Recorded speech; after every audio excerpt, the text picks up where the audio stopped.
नमस्कार, जय सिया राम। प्रिय दर्शकों, आप लोगों ने ये कथा सुनी होगी कि हनुमान जी जब छोटे थे तब उन्होंने सूर्य को निगल लिया था। लीले होता है मधुर फल जानू, तो ये लीले होता है मधुर फल जानू का क्या मतलब है? ऐसा मीठा फल जाना सूर्य को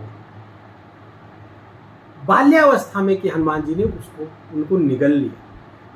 वास्तव में इस घटना को अगर तत्व से देखा जाए तो सूर्य ज्ञान विज्ञान के समस्त विज्ञान के कारक हैं। आप कथाओं में अक्सर सुनते हैं कि भगवान कहते हैं ये ज्ञान सबसे पहले मैंने सूर्य को दिया, सूर्य ने ब्रह्मा को दिया, ब्रह्मा से फिर नारद आदि तमाम ऋषियों को प्राप्त। तो अर्थात सबसे पहला ज्ञान, सबसे संपूर्ण ज्ञान के जो कारक हैं वो सूर्यदेव। तो सूर्यदेव ज्ञान विज्ञान के चूंकि कारक हैं, तो ज्ञान और विज्ञान एक मधुर फल होता है जो हमारे संपूर्ण जीवन के लक्ष्य को प्राप्त करने में सहायक होता है, जीवन के मूल लक्ष्य की तरफ हमको प्रेरित करता है। वही ज्ञान और विज्ञान। अगर वही ज्ञान न हो तो अज्ञान होगा, अज्ञान होगा तो अंधकार होगा, और फिर हम इसी जीवन चक्र में भटकते रह जाएंगे। हनुमान जी ने जब सूर्य को निगला, इसका तात्पर्य है कि हनुमान जी ने सूर्य को आत्मसात कर लिया।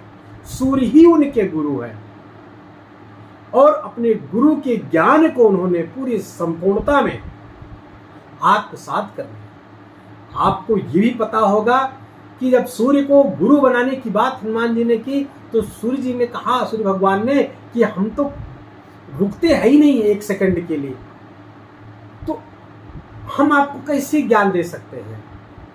हनुमान जी ने कहा कि जिस गति से आप अपने अक्ष पे घूमते हैं उसी गति से हम आपके साथ घूमेंगे और आपके आगे आगे घूमेंगे। आप बताते रहिएगा, हम आत्मसात करते रहेंगे। ऐसे उन्होंने जीवन को, ज्ञान को, सूर्य के ज्ञान को आत्मसात कर दिया। वृष राशि के जातकों के लिए ठीक यही बात इस महीने 17 सितंबर से 17 अक्टूबर के मध्य में सार्थक होने वाली है, प्रमाणित। वृष राशि के जातक जो होते हैं, चाहे वृष लग्न हो चाहे वृष राशि के जातक हैं, ये हमेशा कार्य करने में विश्वास रखते हैं। ये जीवन की उपलब्धियां अपनी तरफ खींच लाने में विश्वास करते हैं और केवल कल्पना नहीं करते हैं, ये उस दिशा में प्रयास करते हैं। 12 राशियों में बड़ी विशिष्ट राशि है वृषभ राशि। अच्छा, ऐसे ही वृषभ राशि के जातक मिल जाएंगे किन्हीं ग्रहों के कारण वो कुछ नहीं करते हैं, तो उनका जीवन बड़ा दीनहीन बन जाता है।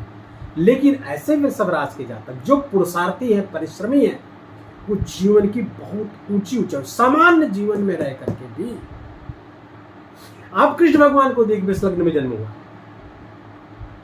सामान्य स्थिति में रहते हुए भी जीवन की ऊंचाई तक पहुंचते हैं वृष लग्न और वृष राशि के जातक। वृषभ राशि के जातकों के लिए सूर्य देव का गोचर 17 सितंबर की दोपहर 1:20 पर कन्या राशि में हो रहा है, आपके पंचम स्थान पे। इसके पहले 17 अगस्त से 17 सितंबर तक वो आपके चतुर्थ स्थान पर थे, अपने ही घर पे बैठे हुए। अब यहां से गोचर करते हुए आपके शिक्षा और संतान के भाव पर आ रहे। अब सूर्य जब आएंगे तो इस भाव को प्रकाशित कर देंगे। सूर्य कितना भी अंधकार हो, अंधकार डराती है। अंधकार में हमें अपना लक्ष्य नहीं दिखता, हमें रास्ता नहीं दिखता, तो हमें प्रकाश की आवश्यकता होती है। वो प्रकाश वृष राशि के जातकों के लिए सूर्य भगवान कहाँ लेकर आए हैं? ज्ञान के स्थान पर लेके आए हैं, शिक्षा के स्थान पर लेके आए हैं। तो ये भाव जब आपका प्रकाशित हो जाएगा, पंचम भाव, तो शिक्षा, संतान, आपके पूर्व जन्म के पुण्य, इसका भाव है ये सूर्य, ये पंचम। तो सूर्य जब यहाँ आएंगे तो आपके पंचम भाव को जब प्रकाशित करेंगे तो ज्ञान में, और ज्ञान क्या, विज्ञान में आपकी विशिष्ट रुचि बढ़ाएंगे। जो विद्यार्थी वर्ग हैं अपने नॉलेज को एग्जीक्यूट कर पाएंगे कहाँ? यहाँ से दृष्टि लाभ भाव में, तो अपने ज्ञान को लाभ के मार्ग में प्रशस्त करेंगे। धन आगमन की तरफ प्रशस्त करेंगे। कौन? वृषभ राशि के जातक। ज्ञान से लाभ, ये पूरा एक लाइन में, अगर वन लाइनर को ये हम अगर बोले तो ज्ञान से लाभ, और स्वामी कहाँ है? सुख के चतुर्थ स्थान के स्वामी है। तो ज्ञान से लाभ और परिणाम स्वरूप सुख प्राप्त हो। तो यहाँ पे सूर्य, विद्यार्थी है आप तो खूब परिश्रम करिए। ज्ञान की विशिष्टता से, विशिष्ट तरीके से जब आप कोई ज्ञान करते तो यदि विज्ञान है तो विशिष्ट तरीके से एक नई कार्यशैली, अपने नए तरीके से ज्ञान विज्ञान को आप अर्जित करिए। और ये समय है लाभ अर्जन का, लाभ आपका बढ़ेगा, आपके डिजायर्स पूरे होंगे। सूर्यदेव यहाँ से बैठ करके आपके ज्ञान से आपके डिजायर्स को पूरा करते हैं। आपके अगर संतान है, छोटी बड़ी है, तो आपकी संतान इसमें बहुत अच्छा करेंगे। अगर विद्यार्थी है तो विद्यार्थी जीवन में बहुत अच्छा करेगी। कोई परीक्षा आज दे रही वहां पर बहुत अच्छा करेगी। कोई नई जगह पे एडमिशन करने के लिए या कोई ऐसा एंट्रेंस है, इस बीच अगर कहीं पढ़ रहा है तो सफलता तय जानिए किसकी? आपके संतान की। और आप अगर विद्यार्थी हैं तो आपके स्वयं की भी। साथ ही साथ आपके पुण्य कर्म यहाँ पर उदित होंगे। आप पूर्व जन्म में जो पुण्य कर्म किए हैं उसका भी फल 1 माह तक सूर्यदेव लेकर, क्योंकि सूर्यदेव ग्रहों के राजा हैं और वो आपके पंचम स्थान पर जब जाएंगे तो जबरदस्त परिणाम देंगे। साथ में मंगल है, इसी कन्या राशि में मंगल भी साथ में पहले से चल रहे हैं। तो सूर्य और मंगल की युति तो ये सूर्य मंगल की युति एक तरह से राजा और सेनापति आपके पंचम भाव पर विराजमान है। तो जीवन में जो भी ऑब्स्टेकल्स थे, शिक्षा और ज्ञान से संबंधित, संतान से संबंधित, वो यहाँ पर बढ़ाते हुए दिख रहे हैं, हटाते हुए दिख रहे हैं। जो समस्याएं थी उसको हटा देंगे। सूर्य जब यहाँ पर गोचर कर रहे हैं तो आपके प्रेम जीवन में समस्या, साथ में मंगल भी है, दोनों अग्रतत्वीय राशि है, प्रेम जीवन में समस्या आना तय है। अगर आप प्रेमी युगल हैं, प्रेम में है, तो यहाँ पर थोड़ी सी समस्या तू मैं होगी और कुछ नहीं। तू मैं आपकी होगी, लड़ाई झगड़े आपके बीच बढ़ सकते हैं, कुछ गलत फहमियां पैदा हो सकती हैं, आपका एग्रेशन वहां पर थोड़ी दरार डाल देगा। लेकिन जैसे ही मंगल और सूर्य तुला राशि पर आएंगे वो गलत फहमी हट जाएगी। इसलिए इस बीच ओवर रिएक्ट ना करें। बुरे ग्रहों के समय में, या जब ग्रह हमारे पर्टिकुलर किसी एक क्षेत्र पर अच्छा फल नहीं दे रहे हैं, तो हमको चाहिए कि उस बीच हम ओवर रिएक्ट न करें। क्योंकि उस बीच अगर हम ओवर रिएक्ट करते हैं तो ये तो गोचर मात्र 1 महीने का है, लेकिन ओवर रिएक्शन से जब वहां पे डिस्टर्बेंस होगा, कोई परिणाम आएगा, उसका परिणाम आपको लंबे समय तक भोगना पड़ेगा। इस बात का हमेशा ध्यान रखिए। कभी भी विपरीत परिस्थितियों में ओवर रिएक्ट न करें, अपना धैर्य, अपना संयम बनाए रखें। संतान अच्छा करेगी, ज्ञान विज्ञान को बढ़ाने वाली है, और एकादश स्थान को देखेंगे तो लाभ बढ़ेगा, आय के साधन बढ़ेंगे, धन आगमन तेजी से होगा, सुख बढ़ेगा। माताजी का स्वास्थ्य अगर पहले से गड़बड़ था तो उसमें सुधार होता हुआ दिख रहा है। आपके अचल संपत्ति में वृद्धि की योग दिख रहे हैं। आपके ज्ञान से, ज्ञान की संपन्नता से आपका समाज में सम्मान बढ़ेगा, मान सम्मान समाज में बढ़ता हुआ दिख रहा है। यहीं पे सूर्य को अब हम थोड़ा सा सेक्शन में बांटेंगे, अलग अलग नक्षत्रों पर जब गोचर करेंगे तो क्या परिणाम देंगे, ये सूक्ष्म विश्लेषण थोड़ा सा आप इसको समझिए। सूर्यदेव आपके 17 सितंबर से लेकर के 27 सितंबर पर उत्तरा फाल्गुनी नक्षत्र पर गोचर करेंगे। उत्तरा फाल्गुनी नक्षत्र सूर्य का स्वयं का नक्षत्र है। तो जो परिणाम सूर्य का हमने अभी तक बताया, ये 27 सितंबर तक उसका जबरदस्त 100% परिणाम मिलेगा।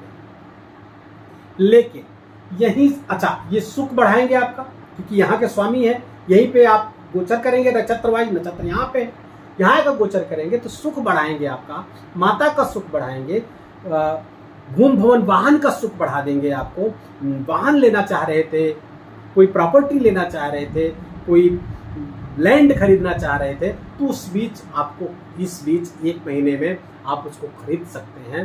कहीं नई जगह कोई नया व्यवसाय करना चाहे, वहाँ पे आप निवेश करना चाहते, बिल्कुल करिए। समय अच्छा है। यहाँ से जब सूर्य हस्त नक्षत्र पर जाएंगे, हस्त नक्षत्र 27 सितंबर से लेकर के 11 अक्टूबर तक हस्त नक्षत्र पर रहेंगे, और वो जो हस्त नक्षत्र पर रहेंगे, हस्त नक्षत्र चंद्रमा का नक्षत्र है, अर्थात आपके ये भाई बहनों के भाव पराक्रम और पुरुषार्थ पे निगेटिवली इफेक्ट करेंगे। ध्यान रहे, कब? 27 सितंबर से लेकर के 11 अक्टूबर के मध्य निगेटिवली इफेक्ट कर रहे हैं। भाई बहनों के बीच में मनमुटाव हो सकता है, वाणी में कुछ तल्खी आ सकती है, आपको आपके पुरुषार्थ और पराक्रम में थोड़ी सी कमी का आभास होगा। लैक ऑफ कॉन्फिडेंस अर्थात आत्मविश्वास थोड़ा सा आपका डगमगाएगा इस बीच। लेकिन आपको क्या करना है? मैंने शुरू में बताया, धैर्य बनाए रखना। किसके माध्यम से? ज्ञान के माध्यम से। अपने आप को ऑटो सजेशन, स्वयं को समझाइए, स्वयं को ज्ञान दीजिए। नहीं, गलत बात है। हमें धैर्य पूर्वक रखना, कुछ दिन की बात है। ओवर रिएक्ट करेंगे, समस्याएं लंबे समय तक चली जाएंगी। इसलिए इस कालखंड में 27 सितंबर से लेकर के 11 अक्टूबर के मध्य में कोई भी समस्या आए, भाई बहनों से संबंधित, अपने पराक्रम पुरुषार्थ से संबंधित कहीं भी कोई इसी तरह की समस्या है, वहां पर धैर्य से काम लें। कुछ दिन की बात है, निकल जाएगा। 11 अक्टूबर से लेकर 24 अक्टूबर तक सूर्यदेव चित्रा नक्षत्र पर रहेंगे, जो मंगल का नक्षत्र है, और मंगल 7 में सूर्यदेव की गोचर कर रहे हैं। तो ये कालखंड आपके लिए बहुत अच्छा होगा। कब? 11 अक्टूबर से पुनः चीजें समझ जाएंगी। तो आपके लग्न के स्वामी हैं, यहां से वो प्रभाव देने लगेंगे, यहाँ प्रभाव देने लगेंगे, तो जीवन साथी से संबंधित आपको अच्छा परिणाम प्राप्त होगा। जीवन साथी के जीवन में कुछ अच्छाई आएगी। अगर वो वर्किंग है तो वहाँ पर उनको कोई नया प्रोजेक्ट मिल सकता है, प्रमोशन हो सकता है, इंक्रीमेंट मिल सकता है। कब? 11 अक्टूबर से लेकर 24 अक्टूबर के मध्य। सूर्यदेव वृषभ राशि के जातकों के लिए वास्तव में एक जैकपॉट लेके आए हैं इस एक महीने। पंचम बैठ करके एकादश स्थान पर जब देखेंगे तो धन के, लाभ के, तमाम इच्छा पूर्ति कराएंगे। आपकी जो तमाम काफी लंबे समय से जो इच्छाएं पूरी नहीं हो रही थी वहां पर। हाँ, एक चीज का ध्यान रखें, अगर वृषभ राशि के जातक जो गर्भवती महिलाएं हैं, उनके गर्भ को खतरा है। इसलिए मैं हमेशा बताता हूं कि आपको ऐसी स्थिति में वृषभ राशि के जातकों के लिए गायत्री मंत्र का लेखन एक अद्भुत परिणाम ला सकता है। लाल पेन से एक गायत्री मंत्र लेखन की पुस्तिका खरीद लीजिए। अखिल विश्व गायत्री परिवार का कोई सेंटर हो, वहां मिल जाएगी। आप सुबह दोपहर शाम एक एक पेज आप लिखिए। निस्संदेह आपका गर्भ सुरक्षित ही नहीं होगा, बच्चा तेजस्वी होगा, स्वस्थ होगा, निरोग होगा। इसको एक बात उपाय कर लीजिएगा। बाकी वृषभ राशि के जातक सूर्य भगवान की आराधना करें, सूर्य भगवान को जल दें, गायत्री मंत्र का जप करें, सूर्योदय के पहले उठ जाएं। ये उपाय करते रहेंगे, पूरा महीना बहुत आनंद से आपका गुजरेगा। बहुत अच्छे अच्छे परिणाम, कुछ बड़े परिणाम आपको प्राप्त होते हुए दिख रहे हैं। वीडियो आपको कैसा लगा? इसमें दी गई जानकारी आपको कैसे लगी? बताने का तरीका कैसा लगा? अगर आपको अच्छा लगा हो तो इस वीडियो को लाइक करिएगा और कमेंट करना न भूलिएगा। लाइक और कमेंट करना न भूलिएगा। वीडियो पर नए हैं तो इसको सब्सक्राइब कर लीजिएगा चैनल को। और तो क्या कहें, बहुत बहुत मंगल हो आप सबका। खूब अपना ख्याल रखिए, अपनों का ख्याल रखिए। शीघ्र हाजिर होते हैं एक नए वीडियो, एक नई जानकारी को लेकर के। तब तक के लिए बने रहिए हमारे साथ। जय श्री राम।